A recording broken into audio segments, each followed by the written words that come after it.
Right now, we are going to do something on Greenland, whether they like it or not.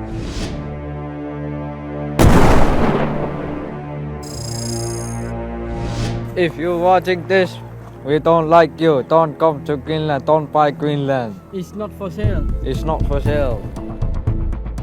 We don't like you. We don't like you so much. I don't know why.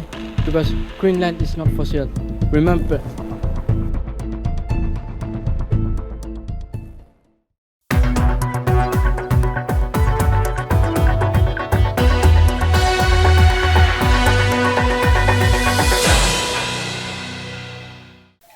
Hello, Namaskar, Johar. Here I am with another episode of mine. Well, the former US President Donald Trump has reignited a global controversy by insisting that United States needs to take over Greenland, calling it a matter of national security.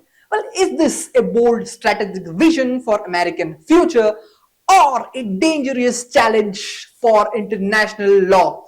We are here to discuss these hard questions on why Greenland, why now, and at what cost. Well, Greenland is not just ice and isolation. It sits at the strategic crossroad between North America, Europe, and the Arctic Ocean. Well, it hosts the US space base Thule, a key pillar in the missile defense and space surveillance. It holds the rare earth minerals critical for technology, clean energy, and defense system.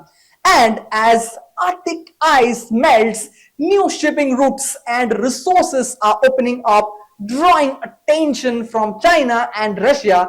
This is the backdrop of Trump's claim. Well, now the question arises, is Greenland truly a national security necessity for the United States?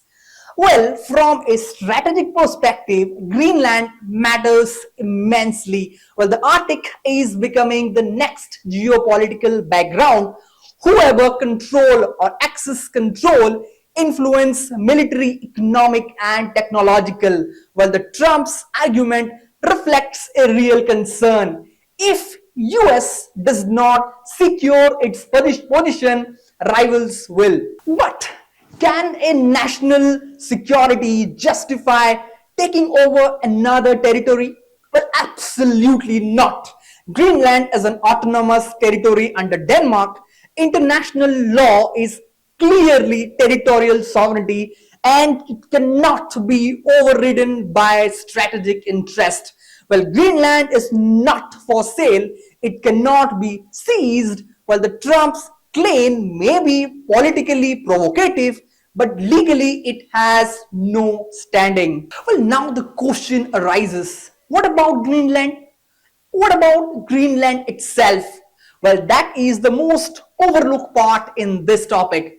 Well, the Greenlanders have repeatedly said that their future belongs to the Greenlanders, not Washington, not Copenhagen. Well, any discussion that ignores their concern risk sounding colonial, especially in today's world. Well, is this really about Greenland or about power? Well, it is absolutely signaling. Well, the Trump's statement sends a message to China and Russia that Arctic matters and US won't step back. But signaling power by questioning sovereignty sets a dangerous precedent. If everyone followed this pattern, global stability would collapse. Well, the question arises, what are we really witnessing? Well, the melting of ice has turned a frozen region into a strategic frontier where the base, minerals, and the shipping lanes defines the future power. Well, the Greenland sits at the center of the race, whether it wants or not. Well, Donald Trump's call to take over the Greenland may never become a policy, but it explodes the deeper truth. The Arctic is no longer remains, it is strategic, and the battle over influence has already begun. Well, that's all from today's analysis. I will be back with another episode. Till then, just watch Straight X.